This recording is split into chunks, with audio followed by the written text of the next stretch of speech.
เปิดภาพมาพบพ่อกับผู้สาวโสดเนาะโดยสบายดีเด้อสบายดีโดยสบายดีทางผู้สาว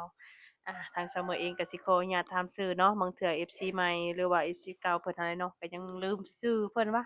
ชื่อว่าจังได๋สื่อสารชื่อสาวสันอายุจักปี42อายุ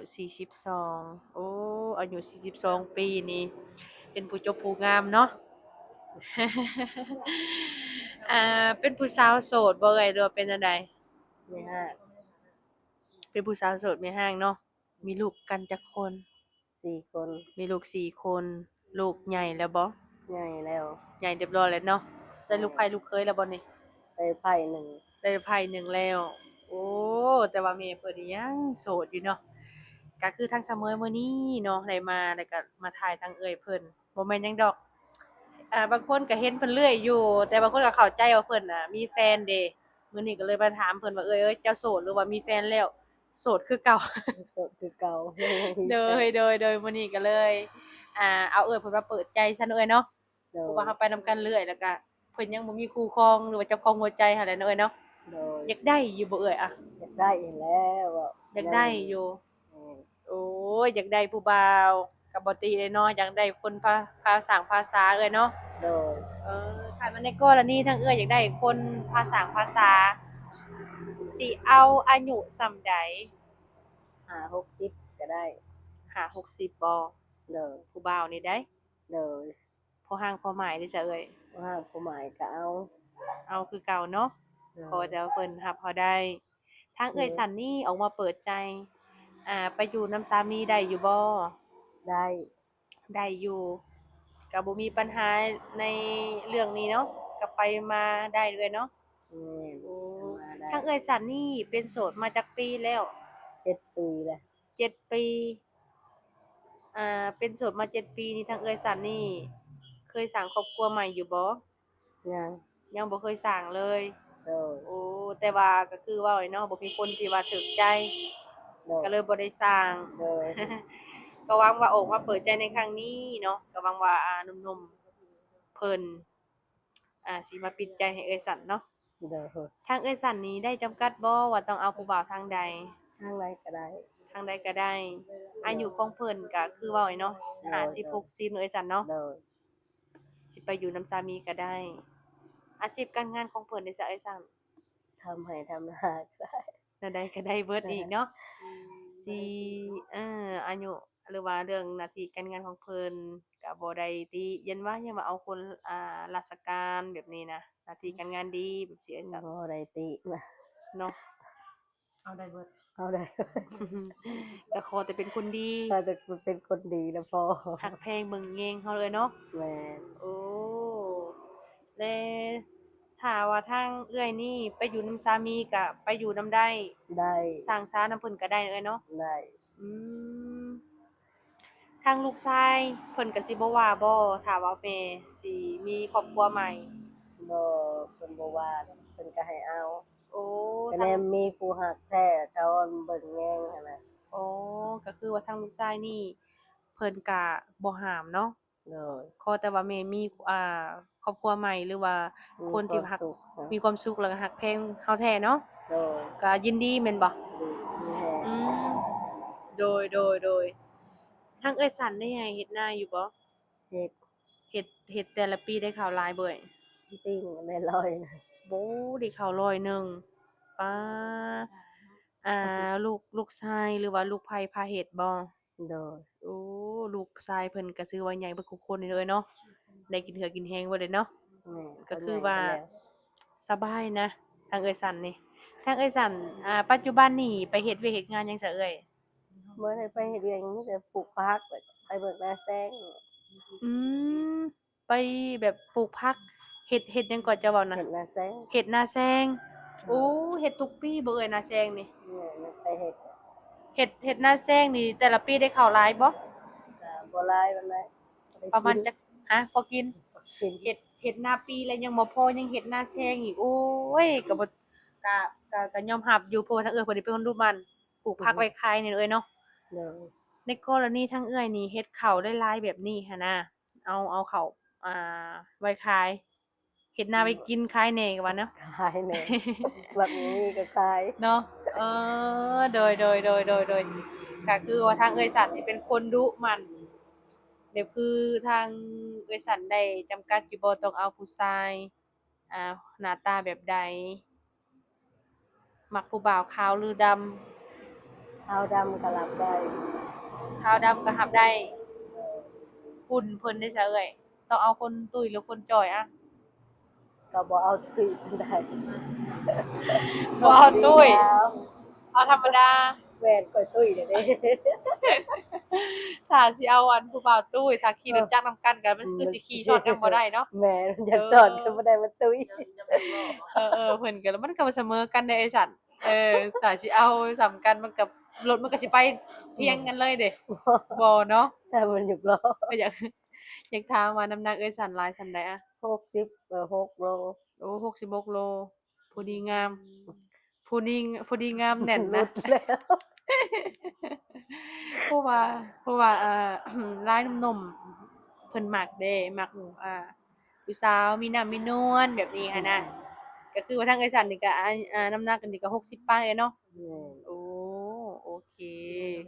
ทางเอ้ยสันเคยไปทำมาแบบเคยทำงานอยู่ฝั่งไทยอยู่บ่ เคย ไปหลายปีบ่เอ่ย แม่นไปแต่ช่วงโควิดมาแต่ช่วงโควิดแล้วก็บ่ได้ไปเลยเด้ โอ้ก็ถือว่าเคยไปทำงานอยู่ เมื่อ เนาะ กี้ก็ไปเป็นแม่บ้านอยู่แถวมุกนั่นแหละ โดยก็คือว่าเคยไปเฮ็ดเวียกเฮ็ดงานอยู่ฝั่งพ้น อืม แต่ว่าตอนนี้คือบ่ได้ไปแล้วเนาะ บ่ได้ไป โอ้ อยู่เรือน ไปอายุเฮาก็หลายแน่เนาะเอ้ยเนาะ แม่น ก็มีแต่ทำมาค้าขายปลูกผักปลูกหญ้าพอได้เลี้ยงชีพตัวเองเนาะ โดย ในการใช้จ่ายแต่ละเดือนหลายบ่เอ่ย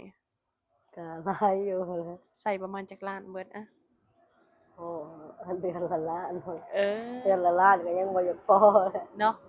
อิหยังก็แพงเดือนละล้านล้านปลายประมาณนี้เด้อเอ้ยเนาะ แม่นยังก็แพงเลยซุมื้อ โดยก็ใครแต่ข้าวกินเฮาบ่ได้ซื้อ กันประหยัดเด้อเดือนละล้านล้านปลาย แม่นคือทางเอ่ยฉันนี่ออกมาเปิดใจในครั้งนี้เนี่ยเปิดใจเอาสามีแท้เบ่ย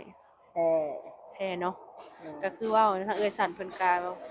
มีอายุหลายแล้วอายุ42หรือ43ปีด้วยเนาะ โดย ก็คือเปิดใจเนี่ยคือสิอยากได้สามีอันอย่างแท้จริง โดย ก็คือถ้าหนุ่มใดคนใดเนาะอยากสร้างครอบครัวแท้ก็ทักมาหาทางทีมงานเราได้เพราะว่าทางเอยสันเพิ่นนี่เพิ่นก็พร้อมเปิดใจ100%ไว้เนาะ โดย ถ้าทางพอห้างพอหมายได้ซะเอ่ยรับได้บ่ ประมาณก็เอาได้ เอาได้คือกันถ้ามีลูกติดได้ซะเอ่ย มีลูกติดก็เอาได้ เอาได้เนาะก็บ่มีปัญหาด้านนี้เนาะ เลย บางคนก็โอ้มีลูกติดนี่บ่อยากได้แบบซี้หันนะก็คือทางเอ่ยนี่ได้บ่ มันขึ้นอยู่กับตัวเองเรื่องนั้น มันขึ้นอยู่กับตัวเอง แม่น ว่าสิเป็นจังใดเนาะ แม่ เพ น ราะว่าลูกเต้านี่ของไผก็มีหมดเนาะเอ้ยเนาะ แม่นแม่น เออ มันเลือกบ่ได้ดอกคันว่าพอห้างพอหมายนะ แม่น มันขึ้นอยู่กับจิตใจโต โดยทุกคนก็คือเว้าเลยเนาะทางเอ่ยเพิ่นนี่ก็โสดมาก็โดนนาน แต่ว่าทางนี้คือออกมาเปิดใจเพื่อครั้งนี้ก็คืออยากได้สามีแท้ผู้บ่าวนี่ทางเอ่ยสั่นเอาอยากได้ผัวทางใดอะหลักๆเลยอะ ทางใดก็ได้ว่าซั่นซะ ทางใดก็ได้คนที่ใจดีกับเฮาว่าซั่นๆเนาะ แม่น โอ้ทางเอ่ยสั่นนี่เคยมีสารเป็นของตัวเองบ่ แม่นมีเป็นของตัวเองแต่สร้างก็ยังบ่ทันได้แล้วค่ะว่าแต่อยู่เรือนใหม่นะตอนนี้ โดยก็เคยมีสารของตัวเอง ลูกเต้าก็อยู่นำกันเด้เนาะ อืม อืมโดยก็เข้าใจทางเอ่ยสันเพิ่นทางผู้บ่าวอยากมาหาเอ่ยสันได้มาได้บ่ มาได้ ยินดีแม่นบ่ แม่น ยินดีให้มาหาเนาะมาเบิ่งตัวจริงกัน มาเบิ่งตัวจริงว่ารับได้บ่ โดยแม่นคือทางผู้บ่าวนี่เอ่ยแบบคือทางผู้บ่าวนี่เพิ่นอยากมาหาเอ่ยเนาะอยากมาทำความรู้จักกัน มาหาเฮือนซานนั่นแหละอยากเบิ่งตัวจริงนั่นแหละ เออ ทางเอ่ยก็รับได้คือเก่าเนาะ รับได้มาเบิ่งได้ยังให้มาเบิ่งตัวจริงว่ารับได้บ่นะ โดยทางที่ดีก็ต้องมาหากันฮอดเฮือนฮอดซานพี่เอ้ยเนาะ โดย เฮาจะมาเห็นกันว่าเจ้าสามารถรับข้อยได้บ่ข้อยเป็นจังซี่อ่าถิ่นฐานข้อยแบบนี้แบบซี้เอ้ยเนาะ โดยเออโดยก็คือในกรณีที่ว่าทางเอื้อยนี่เลิกรากันกับสามีที่ผ่านมาแล้วเนาะทางโดยเพิ่นก็บ่ได้ติดต่อมาหาเอื้อยเลยบ่บ่ได้ติดต่อโอ้ก็คือว่าเลิกกันถาวรแล้วเนาะเมื่อเลิกถาวรแล้ว ฉีกใบหย่าร้างเรียบร้อยแม่นบ่เรียบเอ่ยร้อยแล้วโอ้ก็คือบ่มีการขัดแย้งอิหยังเนาะก็คือบ่มีถาวรเบิดทุกอย่างเลยเนาะโดยอืนั่นแหละก็คือทางเอ่ยเพิ่นก็คือบ่ได้ยุ่งยากเรื่องตัวนี้ถ้าสิตัดสินใจสิเอากับสามีคนใหม่ก็พร้อมสบายเนาะโดยอืโดย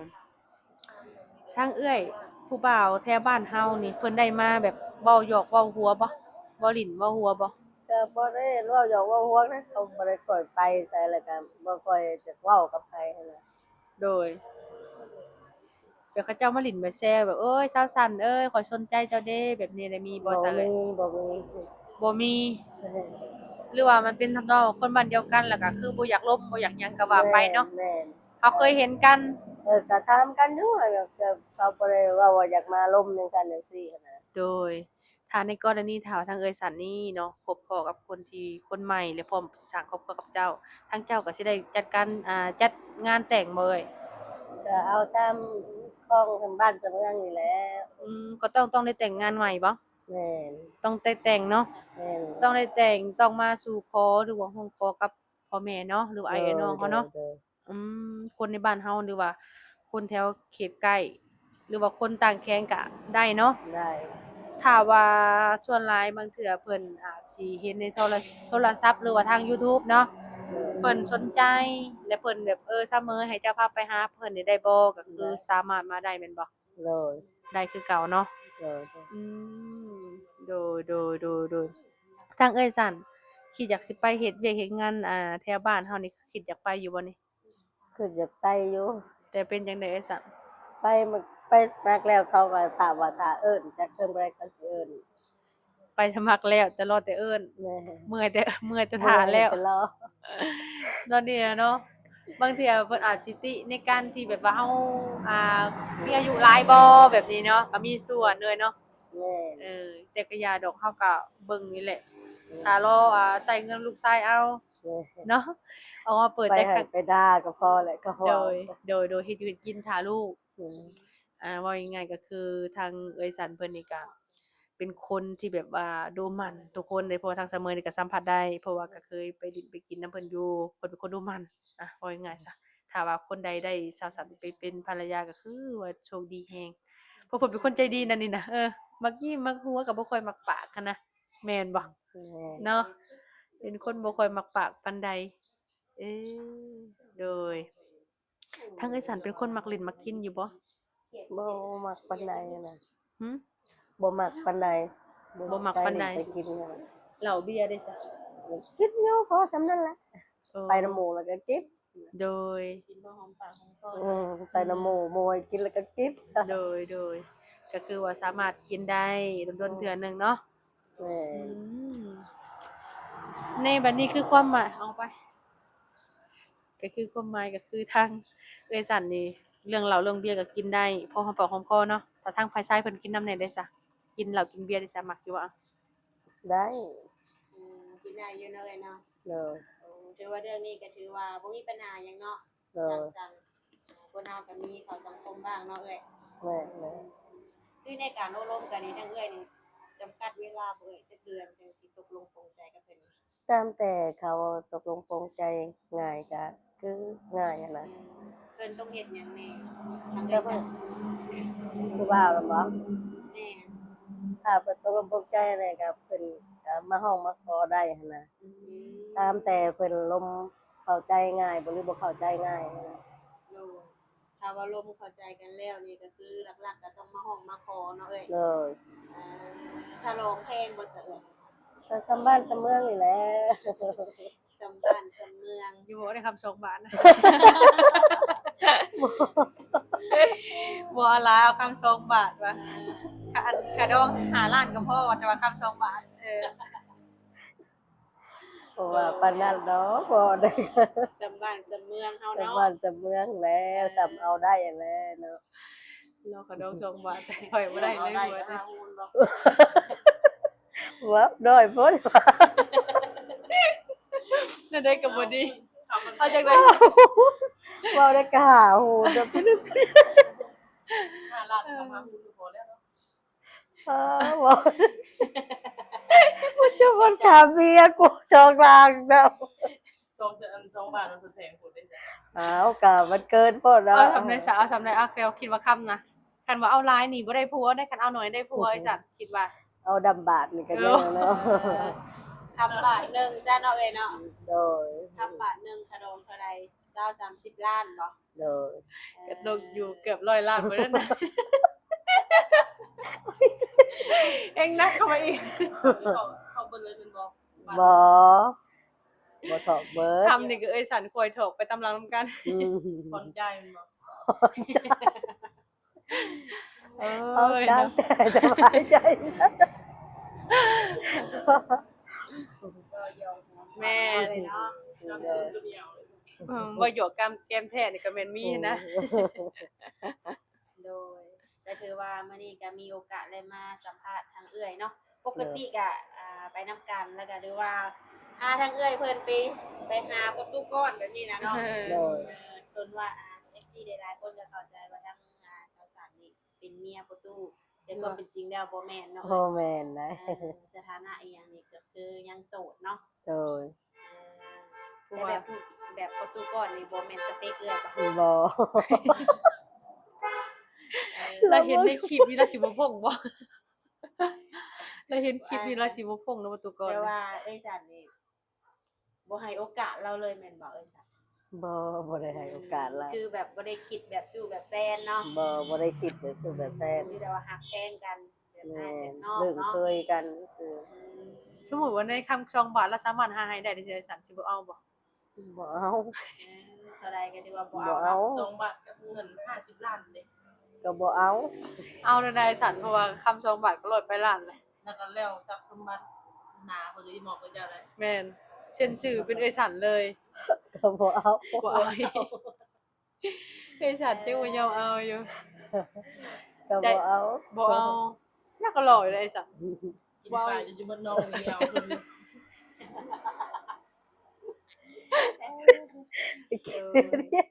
ช่วงนี้ทางเอื้อยก็บ่ได้ไปดินน้ำลาบ่เอ้ยสัน บ่ได้ค่อยไปนะ อยากไปอยู่บ่ได้สิพาไป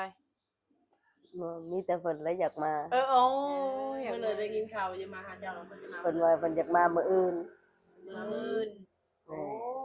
ซื้อเพิ่นได้มาสู่จะกินคือได้ยินว่าซื้อของต้น สิซื้อกระปุ่นซื้อมันยังมาเฮ็ดกินเพิ่นว่า ตู้ก้อนนี่ใส่เส้นเลยไปกินทะเลกินแต่ข้าวปุ้นกินข้าวปุ้นตลอด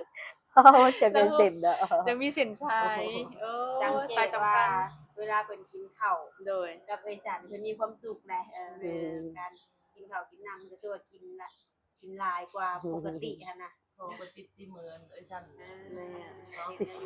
แซ่บ ไปบรรณาเฮ็ดเค็ม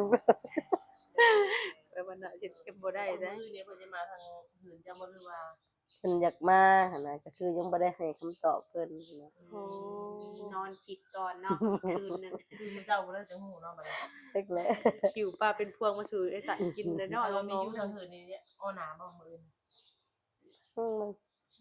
มัน ฟัง ยังบ่ได้ให้คำตอบเราได้ ฟังต่อไป ฟังต่อไป อ่ะก็โอเคเนาะแต่มื้อนี้ก็ถือว่ามาเปิดใจเป็น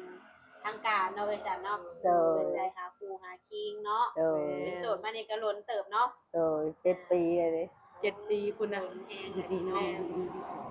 คลองโสดนี่ว่าแซ่บเลยนะ7 ปีนี่คลองแซ่บได้เรียนคลองเลยนี่ โอ้ยมามื้อนี้อันคันเห็นพ่อหน้าไอ้สันบ่มีมื้อใดสิบ่แขวแห้งคือเจ้าเอ้ยเนาะแต่มาอยู่เราเบิดมือแห้งเจ็บปวดแขวในหัวเด้เนาะจังใดก็เฮาก็จังสิได้โอ้ลมกันใหม่เนาะ โดย มื้อนี้ก็สิได้หยุดหรือว่าปิดการสัมภาษณ์ไปก่อนมื้อหน้ามื้อไหนก็จะมาอัปเดตให้ FC ฟังเนาะมาเบิ่งอีกเทื่อหนึงเนาะโดยสบายดีไอ้สันเด้อ สบายดีสบาย